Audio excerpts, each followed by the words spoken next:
But let's talk to Serge Cefai, head teacher at the Sacred Heart School in London, because a story coming out today from the government is that basically Rishi Sunak wants to do away with false dreams and false hopes and bad degrees and dodgy degrees. He wants them to be not offered any longer to people who go to university, because he says they're being basically ripped off. The university's watchdog wants to improve standards. They want to include a cap in terms of student numbers going to courses where a high proportion of people doing those courses don't go on to a professional job or further education. In other words, they waste their money on further education instead of doing something practical. Serge, a very good afternoon to you. Welcome. Afternoon, Mike. Nice to see you. Yeah, good to talk to you. Thanks very much for joining us. I mean, there seems to be two schools of thought on this one. Some people believe, and the Labour Party, I think, count themselves as one of these groups, that this will limit the kind of creativity and it will limit opportunity for children from sort of less well-off backgrounds. Other people, of course, say, well, quite right, some of these university degree courses are ridiculous. They're just about making money for the universities themselves. What do you make of it? Well, I'm in the latter camp. I'm sick to death of sending kids to university doing Mickey Mouse courses which ultimately don't lead to a job. And what does that mean? Society must probably has to look after them, don't they? Yeah. And so I think he doesn't go far enough. Instead of leaving himself open to the trendy Wendy left, giving exactly the same sort of comment that you just made, why don't we actually turn it around a little bit? And because I'm sick of it, I've heard you often enough, you're sick of being told of how we've got all sorts of vacancies in certain jobs. Yeah. Well, why don't we just say, well, for those jobs that society needs, we will actually pay your student fees, and therefore, and when we've trained you up, you will actually work for the public sector, you will work for the NHS. If you want to then disappear to another country, then you'll have to pay back your fees. So rather than leave himself open to, as I've already mentioned, the trendy Wendy nose ring ponytail brigade, who think the idea of going to university is just for the sake of 3 years having fun, as opposed to what I know you think, it should lead to a job, and a job that contributes to the society they live in. So he needs to go a bit further, but definitely let's stop these Mickey Mouse courses. And if they do want to take, you know, the life and death of Mickey Mouse and Donald Duck, that I charge them double. Yeah, if you're going to be that stupid, you might as well be rinsed. I mean, they'll probably all end up standing in a Just Stop Oil picket line, you know, right, walking slowly through Holborn or something like that. But it's true. I mean, the problem with the university sector, it seems to me, is that they're now all about money. They seem to spend a great deal of their time attracting foreign students to come to this country, because we know that of the 1.2 million people who came here from abroad, you know, in 2022, a very large proportion of them came here to study at university, and it's become a massive industry. Yeah. And what are they doing with their $9.5 grand? The average amount a head teacher will get per pupil is about between 5 and 6, and we have to provide education, at least 6 lessons a day, 36 weeks a year, etc., etc. You've had kids through uni, I know I have. Yeah. Everything's online. They don't meet a tutor. Right. What the hell are they doing with their money in any case? But I go back to my initial point. You know, the university, the education system is supposed to serve society. I think we need to just go right back to the beginning.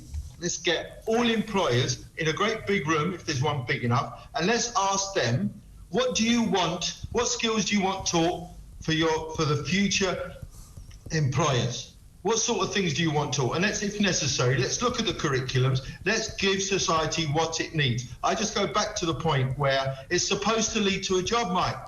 It's supposed to serve our society. And so much of education now has lost the plot. And I don't know if it's retrievable, but all this nonsense talk about enrichment, well, it needs to lead to a job. And as far as your sort of school is concerned, Serge, you know, you've got a common sense attitude to school and probably to further and higher education as well. You know, what do you tell your kids, and what do your teachers tell your kids there? Not sure if we've lost Serge. We may have done. He may not have as good of a line as we thought. We'll come back to Serge as soon as we can. The story basically is that the government wants to improve standards at universities, and they want to say to universities, if you're basically teaching modules, if you're teaching degree courses which don't result in somebody getting a job afterwards, then we're going to say don't sell that course to anybody because it's a rip-off. And I think that's right. Serge, we just lost you there as I was asking how you advise your youngsters when they're sort of getting into, you know, GCSEs and A-levels about what they should be looking to do, because obviously there's apprenticeships, there's training programs that you can do without going to university. Well, it's not only the youngsters I talk to, it's the parents from the get-go. Right. You know, we want these children to be able to bring up their kids and lead good lives. And ultimately, I don't want them leaving university and going on the dole and feeling that they're too good to go picking fruit or whatever it might be. You know, they have to understand that whatever university course, and for some, I have to say, university is not the right place. We need to reintroduce the old-fashioned apprenticeships that we knew that meant something. You know, instead of just bringing people in from Eastern Europe to do all these manual jobs that we are in desperate need of. And but everything needs looking at again. And with this bunch, and most probably the next bunch, you know, I don't know if these politicians understand. You know, I used to think it was incompetence. I used to think it was ignorance. I don't know who their advisors are. I just think it's indifference. They're doing all right. Their kids will be fine, and they don't seem to care about society and everybody else. But kids are getting in the neck at the moment for the last goodness knows how many years, and someone has to recalibrate, and I think it's relying on channels like yours to actually tell it as it is. We want our kids leaving education and going to a job that they'll enjoy, that is worthwhile and will contribute to the society they live in. I can't go further than that. No, I don't think you need to, and neither should you, really. But, you know, I thought we had moved away already from this. I mean, certainly I've got kids who didn't go to university because they didn't really want to. They didn't think there was any point. And they've done probably just as well as anybody who would have gone. They found themselves a career. They found themselves something that they were good at and something that made them happy. And, you know, they're doing absolutely fine. And I think we've made a massive error since the Blair years by telling teenagers that you have to go to university to somehow be a success. Yeah, and undervaluing some vital skills and talents that we are in desperate need of. And I think that's, you're right, it's during the Blair years where I think it began, where everybody should go to university. For some children, it's not the right place. And to do a rubbish course that doesn't end up in a job and end up paying 40-odd grand, it really is crazy. And listen, he's on the right lines. I think he should go further, and let's be positive about the opportunities that we do need. You know, we do need nurses, doctors, etc., engineers, and let's bring back apprenticeships, and let's make kids feel good about not necessarily going to university. Absolutely right. And what's it been like for you this year, Serge? We haven't spoken as much this year as we did the previous years when there was, sort of, you know, all sorts of things going on with COVID and all the rest of it. What sort of year have you had as a head? As a head, I think, unfortunately, I'm at the right end of my career after 44 years. I think we'll look back, Mike, and will this be a Jimmy Savile moment where we look back 10 years' time and think, how could we put our kids through this nonsense? Yeah. How we let our children, goodness knows what they're seeing on social media already. We've lost control of that. But some of the stuff that is being talked about in schools. Now, listen, I know your job and I know the media. We always like a bit of a headline story. You know, has everyone forgotten how difficult puberty is suddenly? Yeah. Why would you suddenly bring into play gender? Why would you suddenly get the idea that kids are the wrong gender, but it could be a bit of confusion? Puberty in adolescence is confusing enough. Let's start acting like adults. Let's start taking responsibility. Let's breed into our kids a bit of resilience, taking responsibility. At the moment, everything's somebody else's fault. Let's wait for the government to bail us out. Well, I wasn't brought up that way. Kids in my school are not told that. The first thing we talked about after COVID, it wasn't about catch up, and of course you're going to fail. It was, do you know what, we've had a bit of a hit, but now I'm going to give you more homework. That's the right way to bring up kids. And I think adults have forgotten it. Yeah.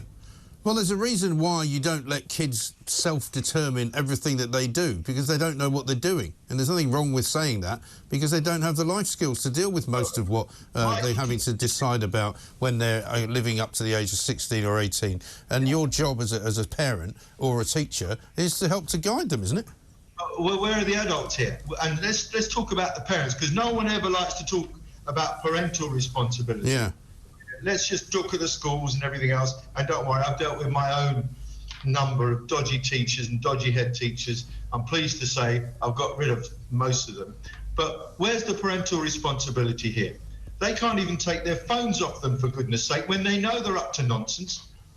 And I often tell my parents, I say, who owns the phone? Right. They don't even understand that because they pay the contract, they own the phone. So why the hell can't you take it when you know your kid is overindulging? And they don't seem to be able to. I offer a service at our schools, where I'll take it, see if they get it back off me in a hurry. Yeah, right. But why can't parents do it? And I still haven't got the answer to that. All I know is that this is not the right way to bring up children. No, and I think there is a deficit there. I was talking to a friend of mine who was giving a lift home to one of his son's friends the other day. 16-year-old, didn't know his own postcode. Yeah, I mean, you go, sorry? How could you not know your own postcode? And, I mean, talking about phones, I mean, I end up talking to my parents as though they're my pupils. Maybe I'm old enough, I don't know. But I said, look, it's one thing to tell your child you're not using the phone, but it's pretty hard to tell them not to use the phone when you're on it yourself 24/7. Yeah, exactly. Exactly right. Start setting good examples. Because I'm fed up being bumped into people in the road because they're looking at their phones. I think it's a national disease that we all must take responsibility for, and we must lead as adults. And then we can start talking about the kids. The same with the vaping thing, for goodness sake. Why have we allowed people to even intimate that it's healthy, for goodness sake? Why? It's never healthy to take anything into your lungs that shouldn't be there. And as far as I'm concerned, in our schools, I'll exclude kids who vape. I can tell you that for nothing. Yeah. Never mind the other red lines of a knife in school, drugs in school. You lay a hand on one of my teachers. See if you come back in my school again. Yeah. And everyone's really happy with that because it makes sense. And I'm not going to run my school with 1,100 kids because of one child's got issues. Well, let's deal with those issues. But if he breaks those red lines, he's going to have to deal with them in another place. Yeah. And I'm quite happy to support that. But that is just common sense. And I think I always was brought up with, and I'm sure you have, the old adage of common sense ain't that common. Well, it's getting rarer. It really is. It's in very short supply. Well, thank God for your common sense, Serge, and your school as well. And if only more schools were like that, we wouldn't be having half the problems that we've got.